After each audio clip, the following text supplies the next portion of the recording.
I alluded to earlier, and then Secretary Seabolt also talked about this partnership with Norway on communication. So let me expand on that just a little bit. As all services do, we build a budget and we try to put as much capability into that budget as possible. The reality is our budgets are finite, and so we've got to be able to be creative as we build those budgets. Sometimes we're able to pay for things completely on our own. And in other times, we need to be able to rely on partners. And, it's one of Secretary of Defense's priorities to succeed through teamwork. And certainly Ms. Seabolt's organization is a key piece of that.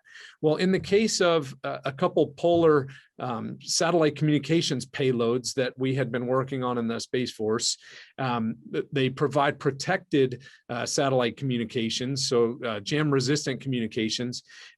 Instead of putting those on our own satellite, instead of developing our own satellite, integrating those payloads onto that satellite and launching those satellites on our own, we were able to have a good conversation with our allies in Norway, and they've agreed to, because they had 2 satellites that were going to go up on orbit along the time frame that we needed for these SATCOM payloads, they are now going to integrate those payloads for us onto their satellites. They will launch them, and therefore we get the benefit of a ride to space, if you will, and a host vehicle to put our payloads on. It's a good way to strengthen the partnership.